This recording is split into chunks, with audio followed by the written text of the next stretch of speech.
الله أكبر الله أكبر. أشهد أن لا إله إلا الله.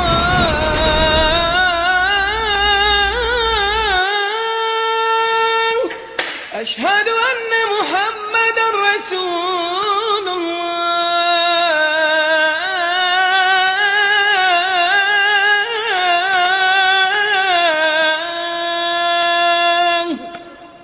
بسم الله الرحمن الرحيم، والصلاة والسلام على أشرف المرسلين وعلى آله وصحبه والتابعين ومن تبعهم بإحسان إلى يوم الدين. أخي المسلم، أختي المسلمة، احنا الآن في الشنطي ديال بيت من بيوت الله. احنا في المحل فين كاين تصاميم ديال بيت من بيوت الله. بيت من بيوت الله اللي انت غادي تبنيه، اللي انت غادي تبنيه، اللي الصغير والكبير غادي يبني. مسجد قباء في بلاصه بابيون، المسجد اللي بغينا ان شاء الله بفضل الله وبالعون بالرزق اللي عطاك الله اننا نبنيوه. بغينا نعطيوك فكره بسيطه على هذا المسجد. اولا هو مسجد غادي يتمشى ان شاء الله بالطاقه الشمسيه، وغادي يكون كذلك كليماتيزي بارقى طرق الكليماتيزاسيون. عندك تقريب بسيط، الناس اللي الله وجههم لبناء هذا المسجد تيقولوا لك على ان غادي يكون فيه طابق سفلي. طابق سفلي ديال المسجد للعباده اللي فيه 700 متر مربع. حسب شحال من مصلي غادي تاخذ الاجر ديالو في الطابق السفلي. كذلك الطابق اللي فوق منه 700 متر مربع للرجال، كذلك هي 1400 متر مربع، ثم 400 متر مربع للنساء. عندنا 700 متر مربع، 700 متر مربع، 400 متر مربع في قبة زجاجية إن شاء الله. هذا هو بيت الصلاة. حسب الله يخليك في 1400 متر مربع أو 1200 متر مربع أو 2000 متر مربع أو 500 متر مربع أو متر مربع اللي غتشري أنت. غتشري هذا المتر مربع من عند الله. غادي يكون عندك مكان في مسجد قباء شريتيه تيصليو فيه الناس. شو شحال من حسنة، شو شحال ديال الاجر والثواب، شو شحال ديال الخير. والله العظيم انك ستضع مالك في اعظم مشروع في حياتك. سيبني لك الله به قصرا في الجنه، سيحميك الله من كل ضرر، سيعطيك الله من فضله. هذا فيما يتعلق بالعباده بالاتصال مع الله. مسجد قباء الذي سيفتح ابوابه بعون من الله، بتوفيق من الله، وبعون من الامه الاسلاميه بمشيئه الله في رمضان المقبل. سنصلي جميعا بمشيئه الله فيه رمضان المقبل بفضل تعاضدنا تساندنا بفضل واعتصموا بحبل الله جميعا ولا تفرقوا. معه كاين هناك مدرسه من 4 طوابق فيها 18 قسم لتعليم أبنائنا طريقهم إلى الجنة. تصور أخي وأختي في الله أنك بمساهمتك في هذا المشروع ستقوم بتربية مئات بل آلاف من أبناء المسلمين ليتعلموا لغة قرآنهم، ليتصلوا بدينهم، ليكونوا على خبرة ويكونوا على اتصال دائم ببيت الله. نسأل الله سبحانه وتعالى أن يوفقنا جميعا لما يحبه ويرضاه. هذا تصميم، إن شاء الله سننتقل إلى هاد الشرطي ونشوفوا شنو عملوا المؤمنين، شنو عملوا الناس اللي المال ديالهم وظفوه في خدمة الله. Chers frères musulmans et chères sœurs musulmanes, nous sommes actuellement devant le plan d'un projet extraordinaire que nous allons, Inch'Allah, embrasser ensemble à travers cette vidéo-là. Nous avons bien voulu quand même mettre la totalité des fidèles et des musulmans au courant de ce que vous êtes en train de faire. De ce 5 euros, 6 euros, 10 euros, 1000 euros, 5000 euros, pourquoi pas dire 50 000 euros, que les personnes ont investi pour construire cette mosquée, grâce à Allah subhanahu wa ta'ala. Voilà un plan succinct de ce projet-là. Nous avons ici une coupe transversale de la façade CC, c'est-à-dire la coupe de la mosquée. Nous avons une superficie de 700 mètres carrés pour la prière des hommes. Une deuxième également, le deuxième étage, qui est également de 700 mètres carrés. Et nous avons sous la coupole, une partie réservée aux femmes. Les femmes qui participent activement, les femmes qui donnent de leur or, qui donnent de leur argent, qui donnent de leurs biens, qui donnent de leur temps. Je ne suis pas ici en train de dire du n'importe quoi, car grâce aux femmes et grâce aux hommes que, alhamdoulilah, ce pays a connu un bon nombre de constructions de mosquées. N'essayez pas quand même d'être exclu de ce khayr. N'essayez pas de ne pas faire partie, quelle que soit ta fortune, quel que soit ce que tu possèdes, essaye de ne pas la dépenser ailleurs, parce que l'investissement numéro 1, c'est dans Buyutillah. C'est là où vous allez construire le château éternel en paradis. Et sache très bien que ce ne sont pas des propos en l'air, c'est Mohammed sallallahu alayhi wa sallam qui nous apprend ça, et c'est Allah qui nous les a dans le Coran. En plus de ça, vous allez également contribuer à la rénovation et à la mise en place d'une école de 4 étages, soit 18 classes, qui, ma foi, accueille un bon nombre de nos enfants, de 4 ans, 5 ans, 6 ans, 7 ans, 8 ans d'avant. Pourquoi pas dire davantage? Une école dans laquelle nous allons apprendre Kalamullah, nous allons apprendre la langue arabe, nous allons cerner nos enfants, afin qu'ils soient quand même sauvés de beaucoup de choses. Alors faites en sorte que votre argent soit placé ici. Faites en sorte que tout ce que vous possédez soit investi dans ce domaine-là. Wallah, là, je vous dis ça parce que je vous aime très bien, parce que Allah veut que vous participiez à ce genre de choses. Ne dites absolument rien du tout. Tout ce que vous avez la possibilité de donner, investissez-le. Construction de Mosquée Quba, construction de l'école de Quba. Un lieu, un jardin d'anges. Et voici ici une école qui, ma foi, sauvegarde notre progéniture. أقول ما سمعتم وأستغفر الله لي ولكم ولسائر المسلمين. السلام عليكم ورحمة الله.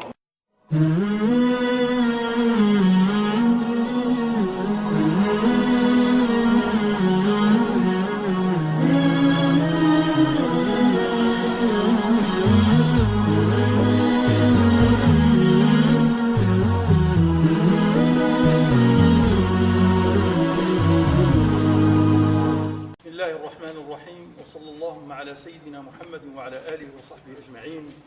أيها الإخوة الكرام، أيها الأخوات الكريمات، نحن في مسجد جديد اللي هو رهن الإنشاء وعلى قيد الإنشاء إن شاء الله تعالى. فها أنتم ترون يعني لأين وصلت الخدمات، أنتم تشوفوا فين وصل الشغل. فنسأل الله تعالى إن شاء الله يوفق جميع المحسنين حتى إن شاء الله نساهم في هذا المسجد حتى نتممه إن شاء الله في السنة المقبلة، يكون فيه صلاة التراويح ويكون فيه يعني رمضان في السنة المقبلة إن شاء الله تعالى. وهذا طبعا متوقف على مساعدة الجميع.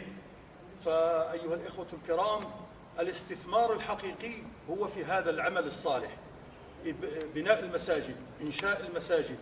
هذا مشروع الخير، هذه صدقة جارية بها الإنسان ينتفع، بها الإنسان يستثمر الأموال دياله، لأنه يوم القيامة سيعطيه الله سبحانه وتعالى عطاء كبيرا جدا جدا، سيبني له بيتا في الجنة.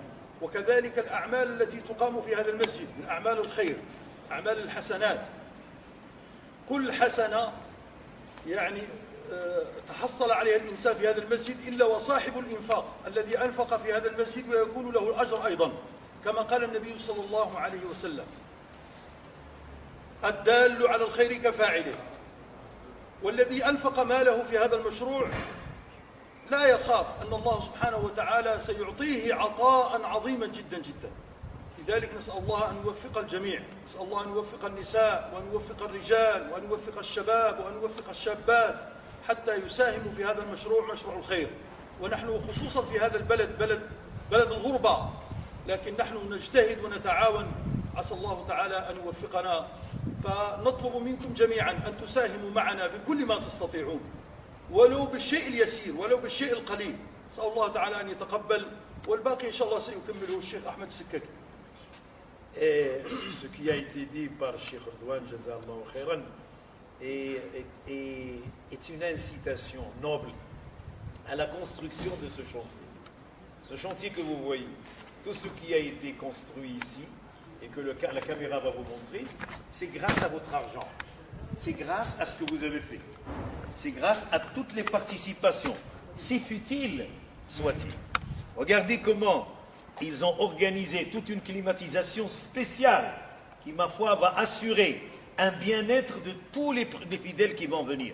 Une climatisation du haut degré qui, ma foi, assure quand même un séjour paisible dans la demeure d'Allah subhanahu wa ta'ala.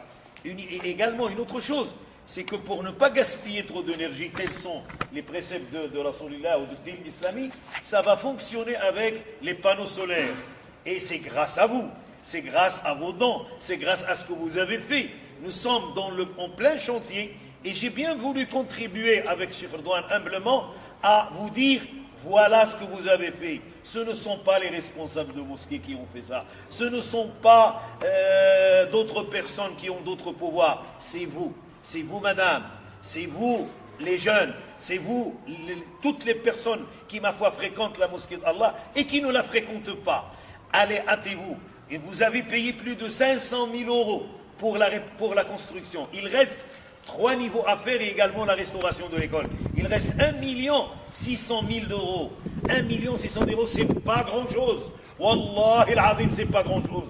Parce que grâce à l'aide, à l'entraide, à la générosité du musulman qui aime Riyad, Allah, al-Masajid, et vous allez, Inch'Allah, faire de sorte que pendant ce mois de Ramadan, vous allez faire une concurrence afin de pouvoir réunir cette somme et plus. J'en ai vraiment confiance parce que la quasi-totalité des mosquées qui existent à travers l'Europe ont été construites par l'effort des fidèles, par l'effort des musulmans. À partir de 1, de 5, de 10, de 1000 et davantage, les mosquées ont dit. Et Cheikh Redouane vous parle quand même de la récompense divine, de la chose qui vous attend le jour du jugement dernier.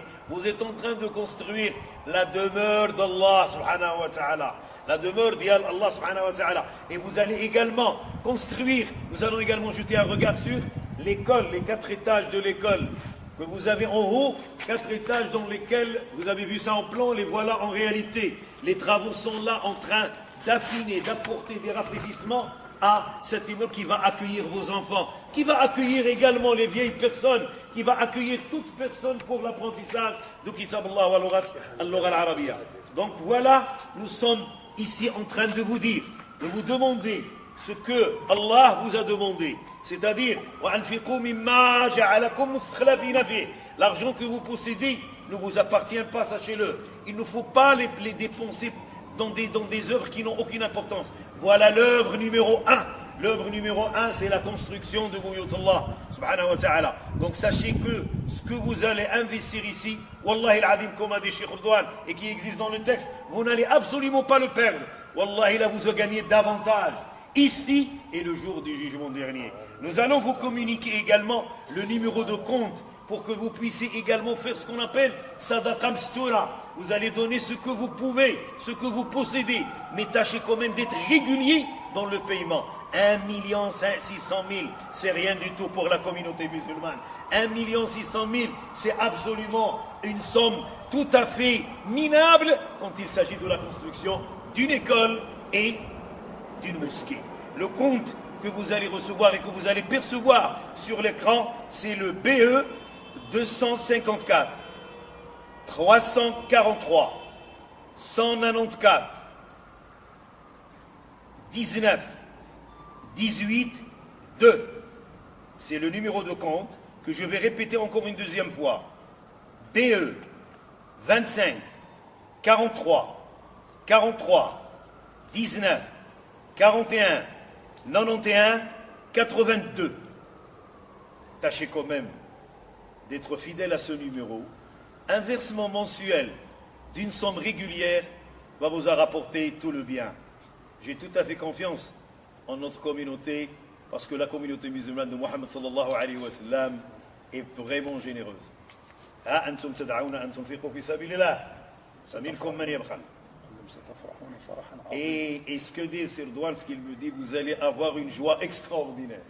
Vous allez avoir la joie que le jour d'Allah subhanahu wa ta'ala, quand tu vas rencontrer Muhammad sallallahu alayhi wa sallam, tu vas lui dire, alhamdulillah, j'ai contribué avec mes 5 euros par mois, avec mes 50 euros par mois, avec mes 500 euros par mois. Pourquoi pas avec 1000, 10 000, 20 000, selon les possibilités. Wallahi al-Adim, ça vaut rien. Ça vaut rien quand tu rencontreras Muhammad sallallahu alayhi wa sallam. Et qu'est-ce que tu vas lui dire? Mais fais-le de ton plein cœur pour Allah subhanahu wa ta'ala. أقول ما سمعتم وأستغفر الله لي ولكم المعول عليكم. Ouvrez le compte, versez régulièrement dans le compte et soyez vraiment sûrs et certains que vous êtes en train de faire le meilleur, mais le meilleur investissement de votre vie. أستودعكم الله الذي لا تضيع ودائعه. السلام عليكم ورحمة الله وبركاته.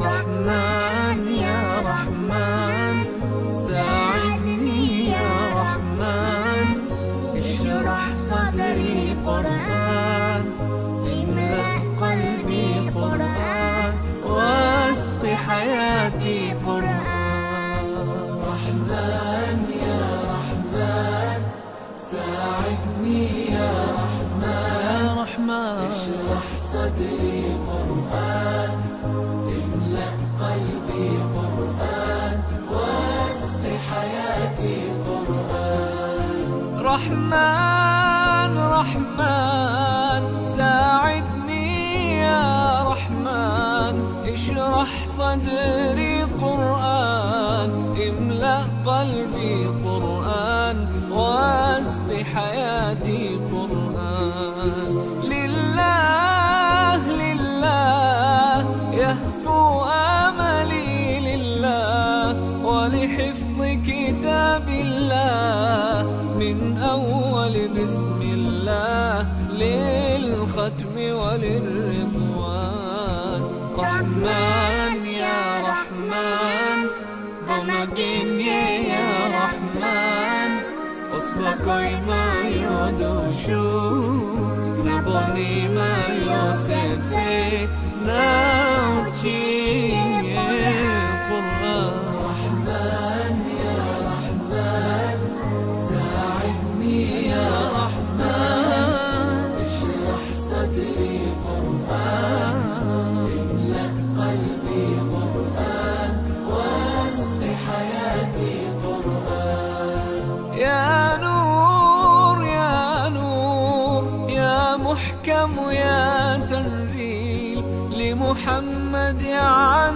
جبريل من رب العرش دليل للعالم والإنسان تكبير تكبير للحافظ وهو صغير والضاء العين قرير يحمل فجرا لينير بتلاوته الأكوان رحمن يا رحمن بمجيني يا رحمن أصبحي ما يدوشو نبني ما يوسيتي ناوتيني